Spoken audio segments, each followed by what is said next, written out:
Astrid Hofferson is the self-assured, competitive champion of the Dragon Racers, and also Hiccup's longtime girlfriend. At least that is what the official description mentions, but let's be real. We all know that she is so much more than that, being strategic, brave, and an absolute girl boss. I mean, from her first introduction, there is a slow-motion hair flick explosion shot. If that does not sum up who she is, then I don't know what will. Astrid is also my favourite character, and it really hurts me, like genuinely pains me, how much she is wronged and done dirty by the design team when it comes to her houses. My name's Magical Moonbeam, and I am here to fix this today by imagining Astrid as a Minecraft base, taking inspiration from her character, her dragon Stormfly, some of the aspects of her two cannon houses, and what she would need to have to call this a successful survival base. So watch this video to the end to see what I conjure up in this new building challenge series. Starting off with research. As I mentioned in the intro, Astrid is a brave and powerful female character who would likely want to have a very fortified and easily defendable base. She can be seen in the canon shows to be constantly training and working on improvements and strategizing attacks on her enemies. This means that I should also give her plenty of spaces to store her various weapons such as her battle axe and daggers. Her deadly nada, Stormfly, has predominantly blue and yellow colouring, so these would be the best colours for me to use in my design to create synergy between the dragon and rider. I also want to incorporate the quills, spines, whatever the projectiles are called, into some of the design elements of this base. The Bjork and Race to the Edge houses also have some very good qualities to them, despite me feeling that they are a little bit bland. For example, I really love the curved roof and use of large, strong logs in the Bjork house, as well as the spikes in the Race to the Edge house. Moving on to thumbnailing, which is a process using concept art and is something I need to work on applying it to my work because I kind of suck at it and I give up very easily. A thumbnail is a very small version or a silhouette of the design. You would usually do as many of these as possible to test composition and the way that you want the shapes to interact. But for this episode, I ended up making 6 designs, ultimately choosing this one. Then it was time for me to get into building this thing.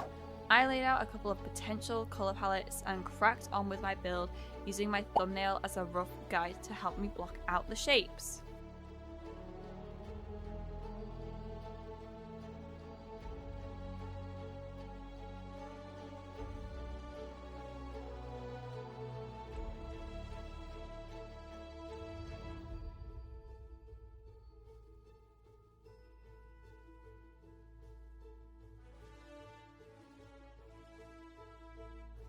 After I had blocked out the main pillars and built the base platform, I added some extra little bits of wooden planks to kind of make it look like it was real wooden planks, and then moved on to outlining the shape of the base itself.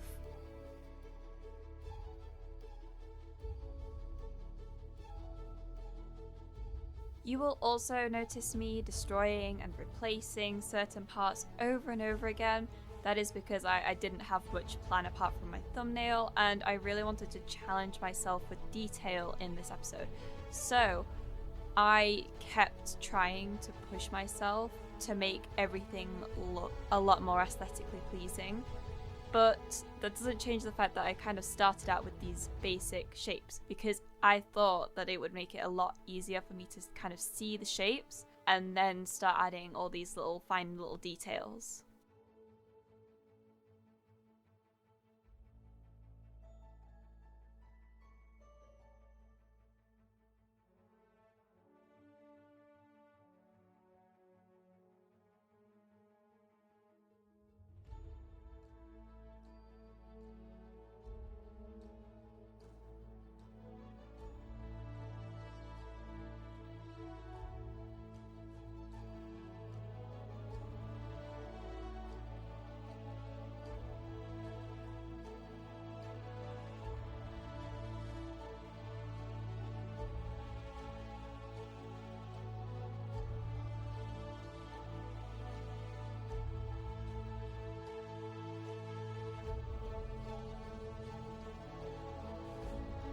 I did start off focusing on the front side because it was the most important to look like the thumbnail, And this is where I actually started adding in some of those spiky details that I really wanted to incorporate, as well as some of the finer details like fiddling around with gradients and fences and walls and whatnot.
This was the part of my build that I was feeling brave for.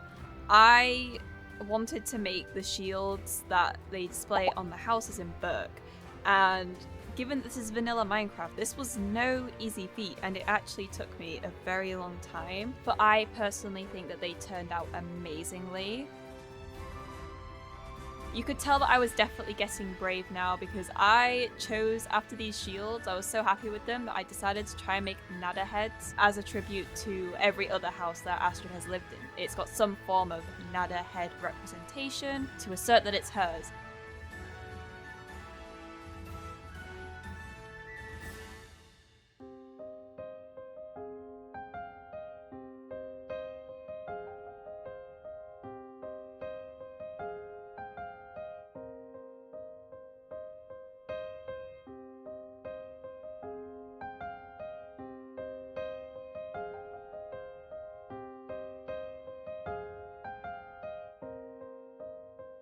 By this point, I was becoming very happy with the front, so I decided to start moving on to some of the other sides, and I really wanted to give this side something special, so I made this little pattern design in the middle, and then I thought that the front was missing this accent of yellow as well, so I ended up making a special little yellow shield. Oh my gosh!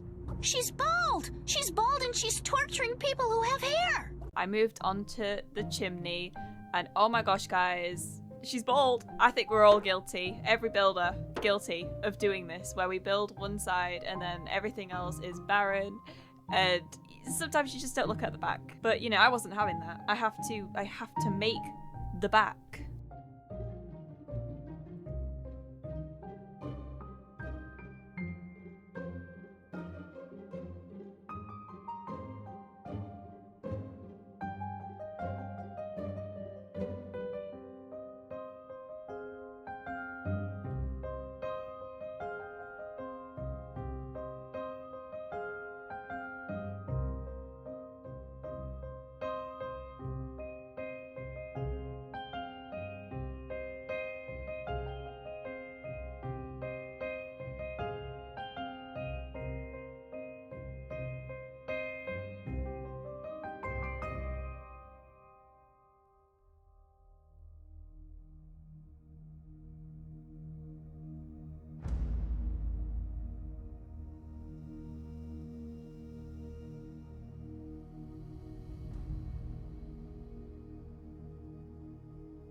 And this is the point that I started to do something absolutely absurd. I realized that you could see in through the windows, so clearly the logical thing here to do would be to furnish the entire inside. Yes, I'm a little bit crazy in that way. Welcome to my channel if you're new. Like, I'm just a little bit of a psychopath sometimes and very ambitious. So if you are still watching at this point, then I suggest that you like and subscribe, because you clearly enjoy my content, especially when it comes to building. Like, I know a lot of people love to see me build, but I also make a lot of other fun videos on Minecraft. I have loads of different series that I'm part of, and plenty more that I will be joining soon. So if you are still here and you're not subscribed, you should probably subscribe. I will also additionally slip in the fact that if this video gets over 100 likes, which is a lot for my channel, but not always a lot in the grand scheme of things. If it gets over 100 likes, I will carve out time and very aggressively make a second one of these to a different character in the How to Train Your Dragon franchise. The reason I say this is that these take a lot of time. There is a reason that this has taken me so long to get out. So if you want me to like put a pedal to the metal when it comes to getting out videos like this that are build challenges, then make sure to leave a like and be one of the hopefully 100 that will like this. If we don't hit 100 likes, it'll just come out whenever I have the time and energy to make another one of these.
So here is the final build, starting with the exterior, where I basically hit all of the check marks that I set for myself, and I just think that it looks gorgeous. It's very interestingly shaped. It roughly follows the thumbnail. I mean, you can see that I kind of went a little bit off track, but you don't have to kind of stick with the thumbnail completely. But I actually did leave some references in the inside rooms for this, such as a landing pad or landing strip for Stormfly, as well as a little bedroom for Stormfly downstairs, and little things such as a target practice room for Astrid with her daggers and battle axe, as well as leaving her daggers beside her bed in her bedroom, because that is something that she does when she wakes up. She wakes up with daggers when she's startled awake. Plus, I also left a strategizing board with a map so that she can plan out her next attacks.